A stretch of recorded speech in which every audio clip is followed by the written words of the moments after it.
কার্যক্রম নিষিদ্ধের পর আওয়ামী লীগের নিবন্ধন স্থগিত করল ইসি। হাসিনার বিরুদ্ধে মানবতা বিরোধী অপরাধের ৫ অভিযোগ। এনবিআর বিলুপ্ত রাজস্ব নীতি ও রাজস্ব ব্যবস্থাপনা বিভাগের অধ্যাদেশ জারি করল সরকার। আওয়ামী লীগ নিষিদ্ধের আড়ালে নাটক সাজানো চলছে, মন্তব্য মির্জা আব্বাসের। সরকারের নিরপেক্ষতা নিয়ে প্রশ্ন।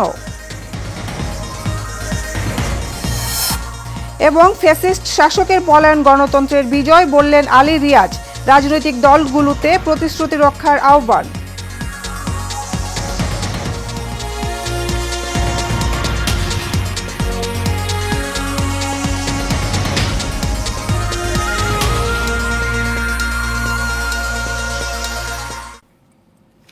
স্বাগত জানাচ্ছি এশিয়ান নিউজে। আপনাদের সাথে আছি আমি সাবিকুন এম হোসেন। এতক্ষণ শুনছিলেন বিআরবি কেবল ইন্ডাস্ট্রিজ লিমিটেড সংবাদ শিরোনাম। এবারে জানিয়ে দেব বিস্তারিত সংবাদ। আওয়ামী লীগের সব ধরনের রাজনৈতিক কার্যক্রম নিষিদ্ধ করে প্রজ্ঞাপন জারি করা হয়েছে বলে জানিয়েছেন স্বরাষ্ট্র উপদেষ্টা জাহাঙ্গীর আলম চৌধুরী। সোমবার দুপুরে আইনশৃঙ্খলা সংক্রান্ত উপদেষ্টা পরিষদ কমিটির বৈঠক শেষে এক ব্রিফিংয়ে এ তথ্য জানান তিনি। স্বরাষ্ট্র উপদেষ্টা বলেন, রাজনৈতিক সংগঠন হিসেবে আওয়ামী লীগের সব ধরনের কার্যক্রম নিষিদ্ধ করে প্রজ্ঞাপন এরই মধ্যে হয়ে গেছে। অধ্যাদেশ অনুসারে বিষয়টি বাস্তবায়ন করার দায়িত্ব সরকারের। এর আগে শনিবার অন্তর্বর্তীকালীন সরকারের উপদেষ্টা পরিষদের বিশেষ বৈঠকে সাইবার স্পেস সহ আওয়ামী লীগের সব কার্যক্রম নিষিদ্ধ করার সিদ্ধান্ত নেওয়া হয়। এই সিদ্ধান্ত আজ প্রজ্ঞাপন আকারে জারি করল সরকার। মরণাস্ত্র তো তার দরকার নেই, যার যে মরণাস্ত্র দরকার নেই ওইগুলি তো দরকার নেই, তার সাথে পুলিশের ব্যাটালিয়নের কাছে থাকবে। এখন তো আপনাদের কিন্তু ডিটেল বলেই দিছে সেদিন আসিফ নজরুল ভাই, ডিটেল তো বলে দিছে কি ধরনের কাজ। এখন আইনে যেটা আদেশ হয়েছে, না যেটা ওইটা হয়েছে, আইন যেটা হয়েছে ওইটার আমরা ইমপ্লিমেন্ট করার দায়িত্ব হলো আমাদের। এদিকে স্বরাষ্ট্র মন্ত্রণালয়ের প্রজ্ঞাপনের আলোকে আওয়ামী লীগের নিবন্ধন স্থগিত করা হয়েছে বলে জানিয়েছেন ইসির সিনিয়র সচিব। এর আগে বিচার শেষ না হওয়া পর্যন্ত আওয়ামী লীগ এবং এর সব অঙ্গ সংগঠন, সহযোগী সংগঠন ও ভ্রাতৃপ্রতিম সংগঠনের যাবতীয় কার্যক্রম নিষিদ্ধ করে প্রজ্ঞাপন জারি করেছে স্বরাষ্ট্র মন্ত্রণালয়ের জননিরাপত্তা বিভাগ। সোমবার বিকেলে সিনিয়র সচিব নাসিবুল গনি স্বাক্ষরিত এ প্রজ্ঞাপন জারি করা হয়।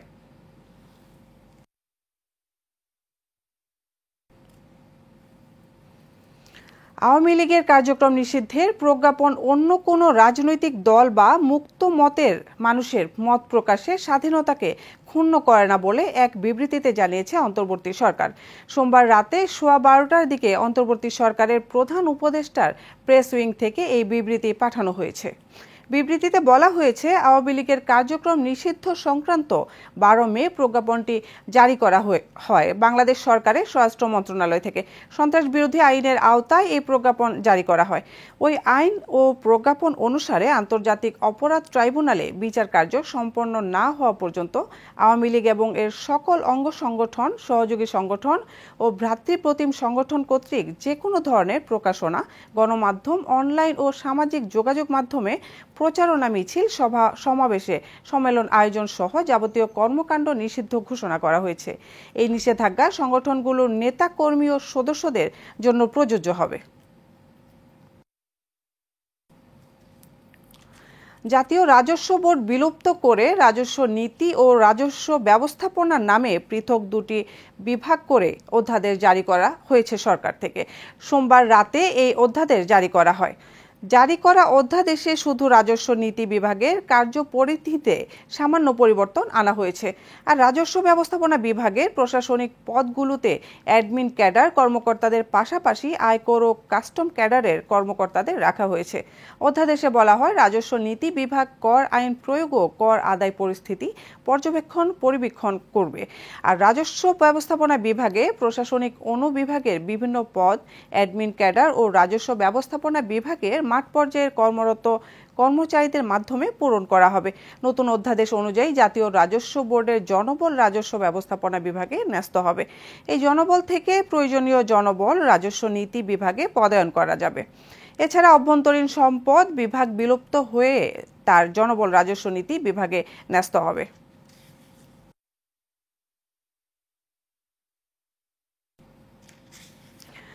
জুলাই আগস্ট গণহত্যা মামলায় শেখ হাসিনার সাবেক স্বরাষ্ট্রমন্ত্রী আসাদুজ্জামান খান কামাল ও সাবেক আইজিপি আব্দুল্লাহ আল মামুনের বিরুদ্ধে ট্রাইব্যুনালে তদন্ত প্রতিবেদন জমা দিয়েছে প্রসিকিউশন।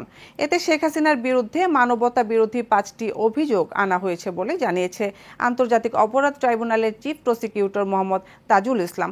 তিনি জানান, দ্রুত আনুষ্ঠানিক অভিযোগ দাখিলের মাধ্যমে এই 3 জনের আনুষ্ঠানিক বিচার শুরু হবে। বিরোধী অপরাধ সংগঠনের উস্কানি দিয়েছিলেন, প্ররোচনা দিয়েছিলেন। এই উস্কানির দায়ে এই শেখ হাসিনার বিরুদ্ধে প্ররোচনা বা অ্যাবেটমেন্ট, উস্কানি বা ইনসাইটমেন্ট, কমপ্লিসিটি অর্থাৎ সম্পৃক্ততা, ফ্যাসিলিটেশন এবং কনস্পিরেসি এবং ফেইলিউর টু প্রিভেন্ট এই সমস্ত কয়েকটা অভিযোগে তার বিরুদ্ধে তদন্ত রিপোর্ট দাখিল করেছেন। আব্দুল হামিদ সহ আওয়ামী লীগ নেতাদের দেশ ছাড়ার ঘটনা আড়াল করতেই শাহবাগের নাটক সাজানো হয়েছে বলে মন্তব্য করেছেন বিএনপির স্থায়ী কমিটির সদস্য মির্জা আব্বাস। সোমবার জাতীয় প্রেস ক্লাবে আয়োজিত এক অনুষ্ঠানে একথা বলেন তিনি। এদিকে বিশ্ব নার্স দিবস উপলক্ষে আয়োজিত অনুষ্ঠানে বিএনপির সিনিয়র যুগ্ম মহাসচিব রুহুল কবির রিজভী অন্তর্বর্তী সরকারকে আবেগবশত কোনো সিদ্ধান্ত না নেয়ার আহ্বান জানান। কয়েকদিন যাবৎ দেখতে পাচ্ছি একটা বাংলাদেশে একটা সার্কাস জাতীয় কিছু একটা হচ্ছে, নাটক জাতীয় কিছু একটা হচ্ছে, আমার কাছে মনে হচ্ছে আর কি। আমি বললাম না যে আমি কথাগুলো আটকায় রাখতে পারি না, আমার জানি কেমন একটা বাজে অভ্যাস আছে। আমার কাছে সব কিছু সাজানো নাটক মনে হচ্ছে। এই কদিন আগে দেখলাম, আগে আমরা দেখতাম যে শেখ হাসিনা কিছু করার আগে একটা অপকর্ম কোথাও ঘটাতো, আমরা তখন বুঝতাম যে সে কিছু একটা ঘটনা ঘটাবে, তো একদিকে আমাদের দৃষ্টি নিয়ে যেত আর কাজটা দিক দিয়ে করতো। ফ্যাসিস্ট শাসকের পলায়ন গণতন্ত্রের প্রাথমিক বিজয় বলে মন্তব্য করেছেন জাতীয় ঐকমত্য কমিশনের সহ সভাপতি অধ্যাপক আলী রিয়াজ। সোমবার ঢাকায় সংসদ ভবনের এলডি হলে জাতীয় ঐকমত্য কমিশনের সঙ্গে গণতান্ত্রিক বাম ঐক্যের আলোচনার শুরুতে অধ্যাপক আলী রিয়াজ এসব কথা বলেন। অধ্যাপক আলী রিয়াজ বলেন, জাতীয় ঐকমত্য কমিশনের লক্ষ্য যেমন ঐকমত্য প্রতিষ্ঠা করা, তেমনি বাংলাদেশের রাজনৈতিক দল এবং রাজনৈতিক শক্তিগুলো সহ নাগরিক সমাজের দায়িত্ব হচ্ছে গণতান্ত্রিক সংগ্রামের ধারাবাহিকতা অক্ষুণ্ণ রাখা। এদিকে ঐক্যকে সুদৃঢ় করে একটি জবাবদিহিমূলক রাষ্ট্র বিনির্মাণ করা। তিনি আরও বলেন, আমরা একটি ইতিহাসের মাহেন্দ্রক্ষণে আছি। স্বাধীনতার পর এমন সুযোগ আর কখনো আসেনি, তাই অপূর্ণ স্বপ্নকে বাস্তবায়ন করা আমাদের সবারই দায়িত্ব। আওয়ামী লীগের সাবেক সংসদ সদস্য ও সঙ্গীত শিল্পী মমতাজ বেগমকে গ্রেফতার করেছে ঢাকা মহানগর গোয়েন্দা পুলিশ। সোমবার রাত 11:15টার দিকে রাজধানীর ধানমন্ডির স্টার কাবাবের পেছনে একটি বাসা থেকে তাকে গ্রেফতার করা হয়। ঢাকা মহানগর পুলিশের মুখপাত্র উপকমিশনার মোহাম্মদ তালেবুর রহমান বিষয়টি জানিয়েছেন। তিনি জানান, মমতাজ বেগমকে গ্রেফতারের পর ডিবি কার্যালয়ে নেওয়া হয়েছে।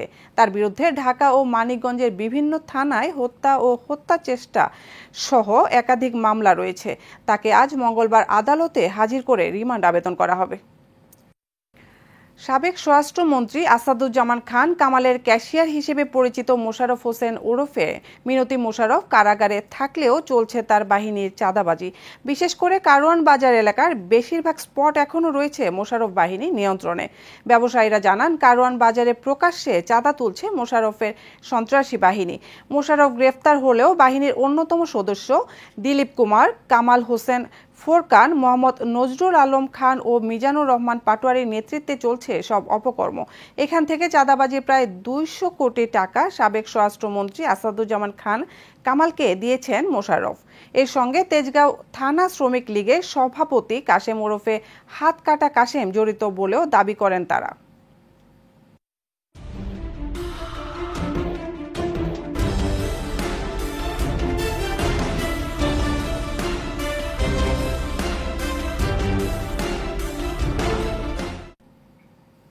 এবারে সারা বাংলা। গাজীপুরে প্রতিনিয়ত জীব বৈচিত্র্য ধ্বংস করে বনভূমি দখল করে নিচ্ছে শিল্প কলকারখানা। এসব অবৈধ দখলদারদের বিরুদ্ধে উচ্ছেদ অভিযানে গেলে তেমন একটা সফলতা পায় না বলে বন বিভাগ। দখলদাররা উচ্চ আদালতে মামলা করে বছরের পর বছর উচ্ছেদ অভিযান আটকে রাখে। বন কর্মকর্তারাও একই কথা বলছেন। মামলা জটিলতায় উচ্ছেদ কার্যক্রম আটকে যায়। বিস্তারিত আরিফ খান আবিরের রিপোর্টে। অনুসন্ধানে দেখা গেছে শুধু গাজীপুরের শ্রীপুর রেঞ্জ এলাকায় ৩০ থেকে ৪০টি শিল্প কলকারখানা প্রায় ১৫০ একর বনভূমি দখল করে রেখেছে বহু বছর ধরে। প্রত্যেকটি কারখানার বিরুদ্ধে মামলা করেও বন বিভাগ ভূমি উদ্ধার করতে পারেনি। এসব মামলা নিষ্পত্তি সহ নানা প্রতিবন্ধকতার কারণে উচ্ছেদে যেতে পারে না বলে স্বীকার করছেন বন বিভাগের এই কর্মকর্তা। হাইকোর্টে বা সুপ্রিম কোর্টে সেখানে যে ওনাদের যে জমির যে মালিকানা কাগজ দলিল এগুলো হচ্ছে দেখান, সেক্ষেত্রে তারা যেহেতু একটা দলিলের অধিকারী, সেক্ষেত্রে আদালত হয়তো কিছুদিন সময় দেয় যে অস্থায়ী স্ট্যাটাস কিউ বা স্থায়ী স্ট্যাটাস কিউ, সে ভিত্তিতে আসলে আমরা উচ্ছেদে যেতে পারছি না। অনেক জায়গায় রিট মোকদ্দমা দেওয়া আছে, রিটগুলো যদি সলভ না হয় সেক্ষেত্রে তো আমরা উচ্ছেদে যেতে পারবো না। দখলদারদের তালিকায় রয়েছে প্রায় ৩০ থেকে ৪০টি শিল্প প্রতিষ্ঠান। তবে দখলের বিষয়ে ক্যামেরার সামনে কথা বলতে রাজি হয়নি কোনো কারখানা কর্তৃপক্ষ। বনভূমি থেকে শিল্প মালিকদের উচ্ছেদে সক্ষম না হলেও কোনো রকম সময় না দিয়ে সম্প্রতি বন বিভাগের পক্ষ থেকে বুলডোজার দিয়ে গুড়িয়ে দেওয়া হয় কিছু দরিদ্র জনগোষ্ঠীর বসতি। সবার কাছেই বন্ধ জমি আছে, বাট এরকম দেখি নাই কোনো বহুতলা ভবন খাসা হইতে দেখি নাই বন বিভাগে। এই জমি অনেকবার মাফামাফি হয়েছে, এলাকা সার্ভিয়ার যারা আছে তারা ওইদিকে তো মাফাই না কইছে যে এখন তো খাস করছে, আমার ওই জায়গাটা খাস করছে, ওই জায়গাটা খাস করছে। আমি না জানি হালবা উনিরে আমি জিজ্ঞাসতাম যে জুতের দাগটা কোন জুতের দাগটা ওইটাও ধরনে ওইটা যতটুকু পড়বো এটা অতটুকু হইব। এই তো পুরুষটাররা একটা আইছে না, ইনো আইতো দুজিতে তো আমার দেওয়ার কাঙ্কে আমরা আনার সুযোগ দিছে না। কার জায়গা না আমগো দূর জায়গা যেহেতু না এই কিস্তি চালান লাগবো, এই কষ্ট করে ঘর বাড়ি রাখবো। এই যারা ওখানে দাগ দেওয়া গেছে পরে যারা বাদে আমরা জানছি পরে কাগজ টাগজ সব রেডি হচ্ছে, একদিনের ভিতরে বলে সব বাহন এসব বিষয়ে কথা বলতে গাজীপুরের জেলা প্রশাসক নাফিসা আরিফিনের সাথে যোগাযোগ করা হলে তিনি কোনো মন্তব্য করতে রাজি হননি। আরিফ খান আবির, এশিয়ান টেলিভিশন, গাজীপুর। নারায়ণগঞ্জের প্রধান সড়কে প্রবেশ সহ বিভিন্ন দাবিতে আন্দোলনরত অটোরিকশা চালকরা নগর ভবনে হামলা চালিয়েছে। হামলায় উভয় পক্ষের ২০ জন আহত হন। আহতদের নারায়ণগঞ্জ জেনারেল হাসপাতালে চিকিৎসা দেওয়া হচ্ছে। সোমবার দুপুরে নারায়ণগঞ্জ সিটি কর্পোরেশনের সামনে মানববন্ধন করছিল অটোরিকশা চালকরা। মানববন্ধন থেকে হঠাৎ করে সশস্ত্র অবস্থায় তারা সিটি কর্পোরেশনের ভেতরে প্রবেশ করে এলোপাতাড়ি পিটিয়ে ও কুপিয়ে কর্পোরেশনের কর্মচারীদের আহত করে। ওই সময় নগর ভবনের নিচতলায় ভাঙচুর করা হয়। দুপুর ২:৩০টায় হামলার ঘটনা ঘটে। হামলাকারীরা পরবর্তী ১.৫ ঘন্টা নগর ভবন অবরুদ্ধ করে রাখে। সিটি কর্পোরেশনের প্রধান নির্বাহী জাকির হাসান জানান, কোনো ধরনের উস্কানি ছাড়াই হামলাকারীরা দেশীয় অস্ত্রসহ হামলা চালায়। হামলার ঘটনা কিভাবে হয়েছে সিসি ক্যামেরা দেখে তদন্ত করে ব্যবস্থা নেওয়া হবে বলে জানিয়েছেন সদর মডেল থানার ওসি নাসির উদ্দিন। তাদের দাবি হচ্ছে যে তারা শহরের মধ্যে রিক্সা চালাবেন, আমরা যাতে অনুমতি দিই। আমরা বলেছি যে আমরা এটা জেলা প্রশাসন, পুলিশ, সেনাবাহিনী এদের সঙ্গে পরামর্শ করে তারপরে এই বিষয়ে ব্যবস্থা নেব। কিন্তু তারপরও তারা আমাদের কর্মীদের উপর দেশীয় ধারালো অস্ত্র নিয়ে অটো চালকরা আক্রমণ করেছে। তাদের দুই পক্ষের দুই রকম বক্তব্য আমরা পেয়েছি। এটা সিসি ক্যামেরা, সিসি ফুটেজ পর্যালোচনা করে যেটা সত্যতা পাবো তার উপর আমরা প্রয়োজনীয় আইনগত ব্যবস্থা গ্রহণ করব। চুয়াডাঙ্গার দামুড়হুদা উপজেলার ছরঘড়িয়া গ্রামে গ্রাম্য শত্রুতার জেরে প্রতিবেশী স্কুল ছাত্রকে প্রকাশ্যে কুপিয়ে হত্যা করেছে প্রতিপক্ষরা। সোমবার বিকেল ৩:৩০টার দিকে এ ঘটনা ঘটে। নিহত মাহমুদুল্লাহ রিয়াদ ছয়ঘড়িয়া গ্রামের জিয়াউরুল ইসলামের ছেলে এবং দর্শনার মেমনগর বিডি উচ্চ বিদ্যালয়ের ৬ষ্ঠ শ্রেণীর ছাত্র। নিহতের পরিবার ও প্রত্যক্ষদর্শী এবং পুলিশ জানায়, পূর্ব শত্রুতার জের ধরে সোমবার একই মহল্লার মৃত মাইতুল্লাহর ছেলে হজরত আলী, তার স্ত্রী সুমাইয়া, মা ফাহিমা বেগম ও ভাগ্নে বিদ্যুৎকে সাথে নিয়ে জিয়ারুলের বাড়িতে ঢুকে দেশীয় অস্ত্রসহ হামলা করে তাকে পিটিয়ে জখম করে। দর্শনা থানার ভারপ্রাপ্ত কর্মকর্তা শহীদ তিতুমির ঘটনার সত্যতা নিশ্চিত করে জানান, হত্যাকাণ্ডের সাথে জড়িত থাকায় তাৎক্ষণিক অভিযান চালিয়ে হজরত আলীর স্ত্রী সুমাইয়া খাতুন ও মাফাহিমা বেগমকে আটক করা হয়েছে।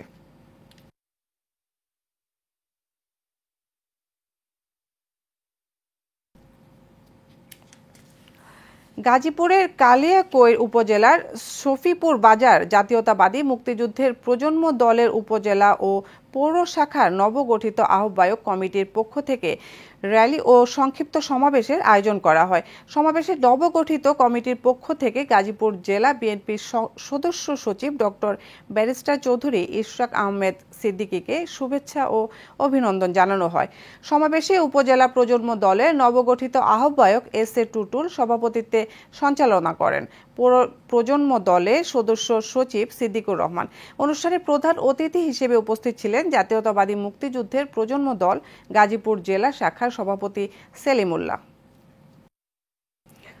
রাজধানীর খিলক্ষেত বড়ুয়া আলাউদ্দিন দেওয়ান উচ্চ বিদ্যালয় ও কলেজের বার্ষিক পুরস্কার বিতরণী ও সাংস্কৃতিক আয়োজন অনুষ্ঠিত হয়েছে। এতে মোহাম্মদ খুরশিদ আলম এর সভাপতিত্বে প্রধান অতিথি হিসেবে উপস্থিত ছিলেন ঢাকা মহানগর উত্তর বিএনপির আহ্বায়ক মোহাম্মদ আমিনুল হক। বিশেষ অতিথি হিসেবে উপস্থিত ছিলেন ঢাকা মহানগর উত্তর বিএনপির সদস্য সচিব আলহাজ মোস্তফা জামান, যুগ্ম আহ্বায়ক এস এম জাহাঙ্গীর ও প্রফেসর ডক্টর মোহাম্মদ কামাল হোসেন সহ অনেকেই। মোহাম্মদ ফাউন্ডেশনের উদ্যোগে গরিব ও অসহায় মানুষের মাঝে বস্ত্র বিতরণ করা হয়েছে।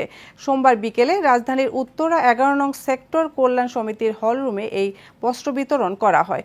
এ সময় গরিব ও অসহায় হতদরিদ্র শিশুর মাঝে নগদ টাকা ও বস্ত্র বিতরণ করা হয়।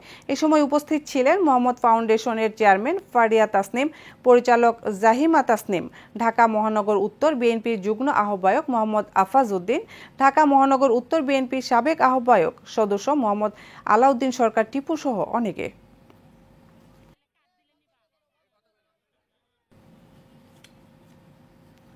জাতীয় নাগরিক পার্টি ডিপ্লোমা প্রকৌশলী উইং এর যুগ্ম সমন্বয়ক প্রকৌশলী শেখ জামাল আবির এর নেতৃত্বে 13 সদস্যের প্রতিনিধি দল আইডিবির বর্তমান আহ্বায়ক কমিটির আহ্বায়ক প্রকৌশলী মোহাম্মদ কবির হোসেন এবং সদস্য সচিব প্রকৌশলী কাজী সাখাওয়াত হোসেন এর সাথে শুভেচ্ছা বিনিময় করেন।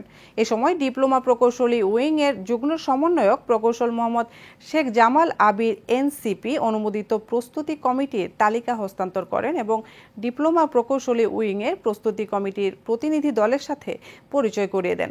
প্রকৌশলীদের বিভিন্ন সমস্যা, পলিটেকনিকের 6 দফা দাবি, আইইবির অযৌক্তিক 3 দফা দাবি সহ বিভিন্ন সমস্যার বিষয়ে আইডিবির নেতৃবৃন্দের কাছে তুলে ধরেন।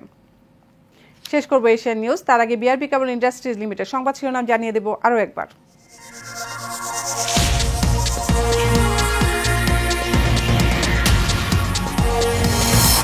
কার্যক্রম নিষিদ্ধের পর আওয়ামী লীগের নিবন্ধন স্থগিত করল ইসি। হাসিনার বিরুদ্ধে মানবতা বিরোধী অপরাধের 5 অভিযোগ।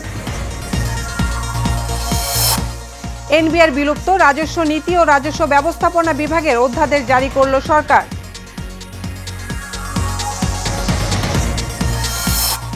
আওয়ামী লীগ নিষিদ্ধের আড়ালে নাটক সাজানো চলছে, মন্তব্য মির্জা আব্বাসের।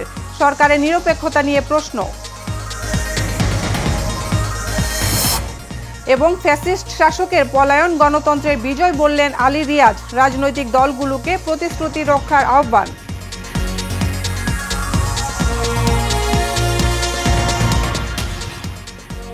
এশিয়া নিউজ এ পর্যন্তই। আমাদের পরবর্তী সংবাদ দেখার আমন্ত্রণ রইল। ধন্যবাদ সবাইকে।